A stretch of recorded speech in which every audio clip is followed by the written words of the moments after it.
Исәнмесез, хөрмәтле телевизор караучыларыбыз, эфирда яңалыклар чыгарылышы, студияда мин Эльвира Камалетдинова. 24 февральдә Азнакайга Татарстан Республикасы премьер-министры Алексей Песошин эшлекле визит белән килде. Ул шулай ук Азнакай район советының утырышында да катнашты.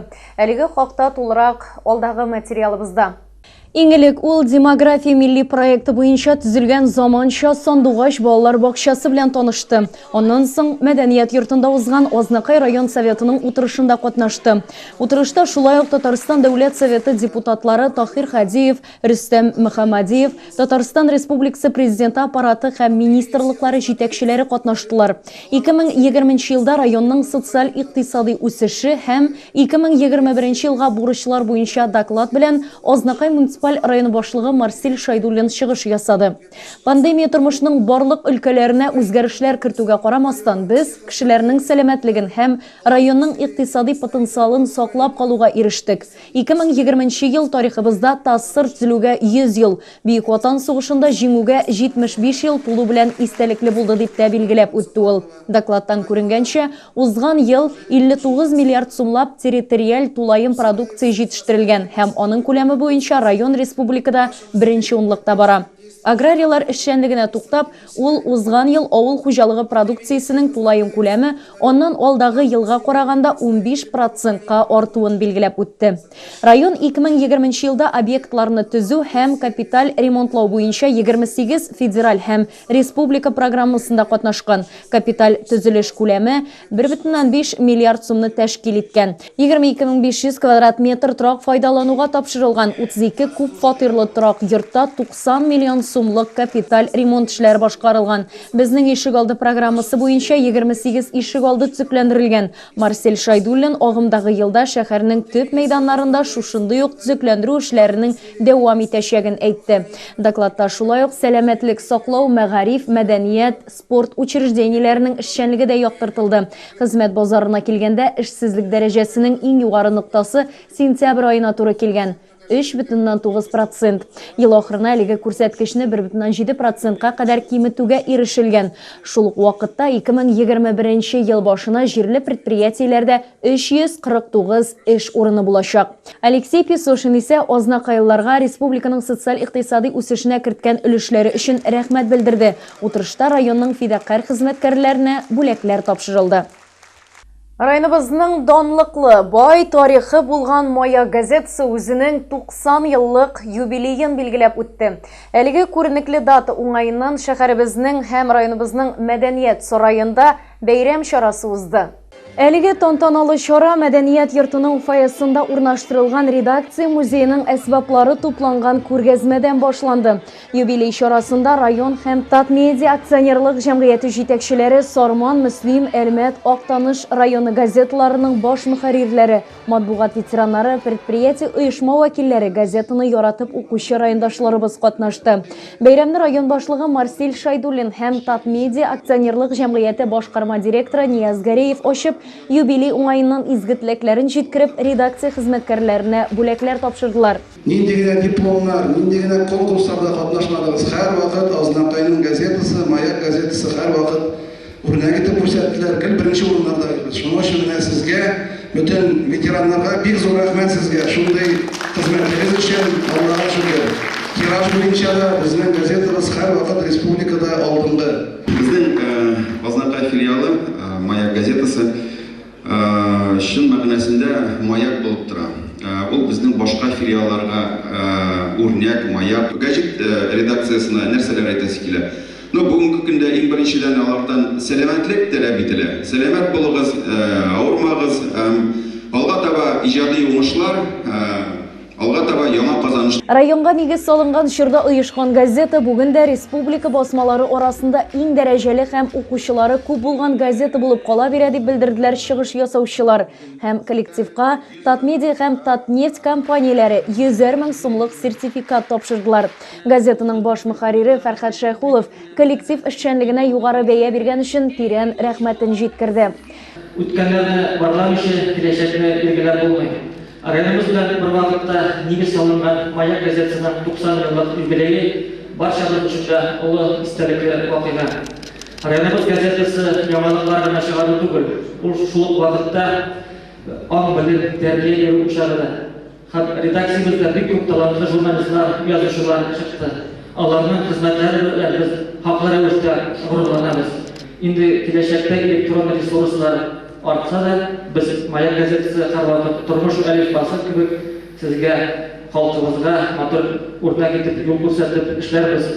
Кичәдә катнашкан тарихчы археолог Альберт Бурханов та бу уңайдан тәбрикләү сүзләрен җиткереп, Маяк газетасының абруйлы басма булуын әйтеп, үзенең бүләкләрен тапшырды. Чыннан да, редакция коллективы мондый ихтирам һәм хөрмәткә бик тә лаек. Моны аларның эшчәнлегеннән дә, газетага укучыларыбыз тарафыннан әйтелгән бәяләмәләрдән дә, Маяк тиражының югары булуыннан да күреп була. Газетаның 90 еллык бәйрәм кичәсенә килгәндә иҗади чыгышлар, тарихи вакыйгалар белән үрелеп барды ул. Редакция һәм типография ветераннары да, әбүнәчеләр дә, почта хезмәткәрләре дә читтән калмадылар. Һәр кайсысына игътибар һәм хөрмәт зур булды. Кичәдә Маякның күчмә кубогы газетага иң күп яздырган Стәрле улы почтальоны Алсу Хиҗәтовага һәм үзәк почтадан Наилә Әхмәтшинага тапшырылды. Чарада шулай ук интерьер җиһазлар кибете газетага икенче яртыйлыкка алдан язылучылар арасында бүләк тә уйнатты. Отышка Стәрле улыннан газета укучы Атлас Сәгыйтдинов ия булды. Үз вакытында бөек пролетариат Владимир Ильич Ленин әйткән, газета барысыннан да иң алда барырга тиеш, чөнки ул оештыручы да, берләштерүче дә һәм агитатор да дигән сүзләр бүгенге чор өчендә ят түгел. Бу канатлы сүзләр районыбызның маягы булган Маяк газетасы өчендә актуаль. Районда актив рәвештә гам-ковид-вак вакцинасын масса күләм ясату бара. Алдагы сюжетыбыз әнә шул хакта. Вакцинаны иң элек медицина хезмәткәрләре, укытучылар, тәрбиячеләр, социаль яклау, пенсия идарәсе, мәшгульлек үзәге хезмәткәрләре ясатты. Әлеге компаниянең ничек баруы хакында безгә медицина өлкәсендә 30 ел хезмәте булган Альбина Гыйльфанова аңлатма бирде. Мы вакцинацию против ковида проводим, гам-ковид-вак, название вакцины. Двухэтапно делаем с двумя компонентами. Первый компонент делается, второй компонент делаем мы через 21 день после первой вакцинации. Затем приглашаем на вторую вакцинацию. Сначала проводим осмотр врача, заполняем анкеты, информированное согласие. Затем проводим иммунизацию против ковида-19. Әлеге уңайдан өстәп шунысын да хәбәр итәбез. Прививка 2 этапта ясала. 2 компонентны кертү арасында төгәл 21 көн узарга тиеш. Аның организмга тәэсир итү ихтималы булган билгеләр турында да аңлатылган язма бирелә. Прививка алганнан соң 3 көндә инъекция урынына су тигермәскә, мунча кермәскә, исерткеч эчемлекләр кулланмаска, авыр физик эшкә алынмаска киңәш ителә. Шунысын да әйтеп үтү урынлы булыр. Иммунопрофилактика кабинеты дүшәмбедән алып җомгага кадәр иртәнге сәгать 7-дән 15 сәгать 42 минутка кадәр эшли. 12 сәгатьтән 13 сәгатькә кадәр төшке аш вакыты, сишәмбе көнне 13 сәгать 30 минуттан 16 сәгатькә кадәр генераль җыештыру үткәрелә. Район халкын тетрәндергән аяныч хәбәр. Шимбәдән якшәмбегә каршы төндә 23 сәгать 30 минутта янгын сагының 101 номерына Ознакай районының Урманай авылында Галиев урамында машина януы турында хәбәр килә. Юл транспорт һәлакәте дип теркәлгән әлеге фаҗига нәтиҗәсендә автомобиль тулысынча янып беткән. Янгын сүндерүчеләр машина салонында 33 яшьлек йөртүченең мәетен тапкан.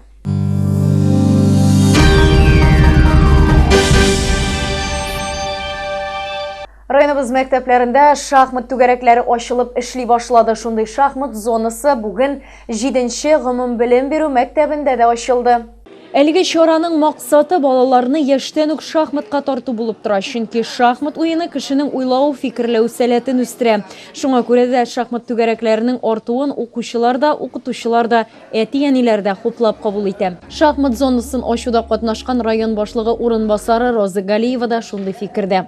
Отрадно, что мы всем районам ввязались вот в эту интересную, забавную игру, в это увлекательное путешествие по шахматному миру. Отрадно то, что все образовательные учреждения поддержали этот бум и движение. Мәктәпләрдә шахмат түгәрәкләре ачып, укучыларны бу файдалы уенга җәлеп итү башлангычы Бердәм Россия тәкъдиме белән башкарыла.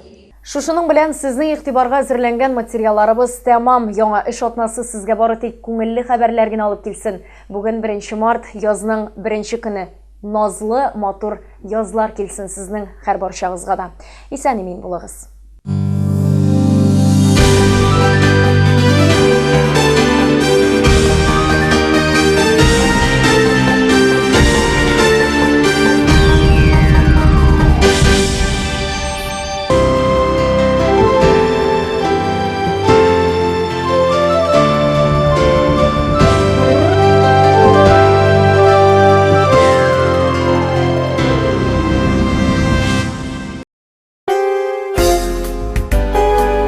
Внимание! Встречайте! Открылся новый магазин детской обуви «Юпик».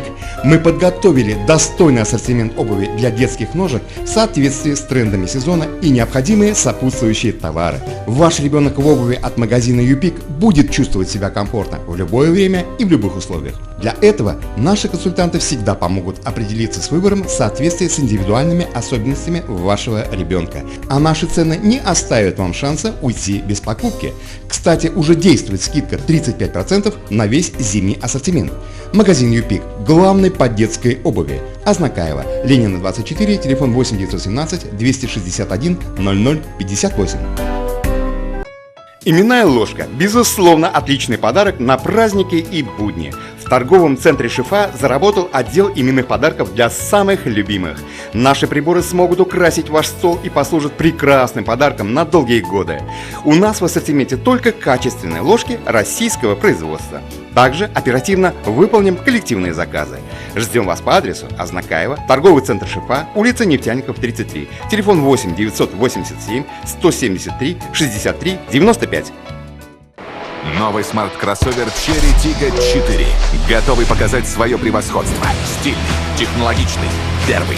Прикоснитесь к будущему уже сегодня.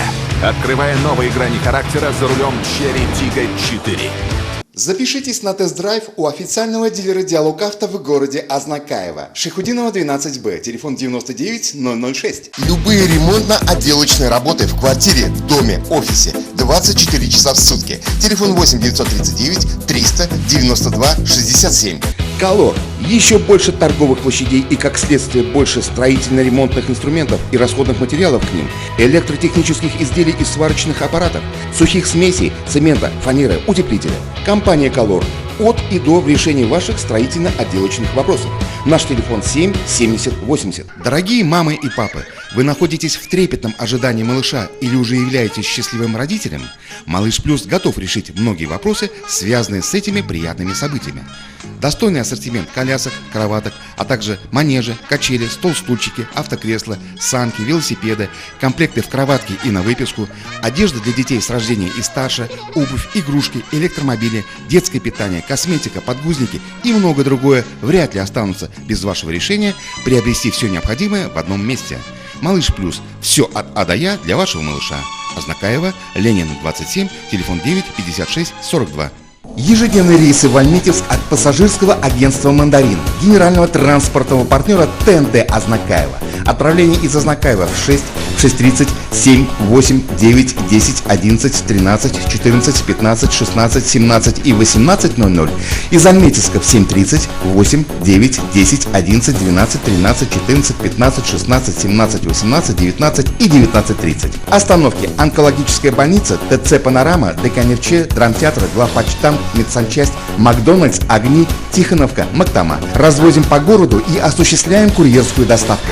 Магазин «Строймаркет» предлагает новую линейку товаров в своем ассортименте, а именно все необходимое для оборудования бани, банные печи, газовые горелки, дымоходы и комплектующие элементы к ним, а также деревянные изделия для отделки и оснащения внутреннего интерьера помещения бани. Традиционно мы сохраняем широкий ассортимент строительно-отделочных материалов, различных инструментов для ремонта, лакокрасочных изделий, грунтов, шпатлевок, расходных материалов для подвода воды и всего самого необходимого в хозяйстве и быту. Магазин «Строймаркет» Строймаркет – ваш надежный и выгодный партнер в строительстве и ремонте. Наш адрес – улица Гагарина, 2А, телефон 8 917 913 27 70.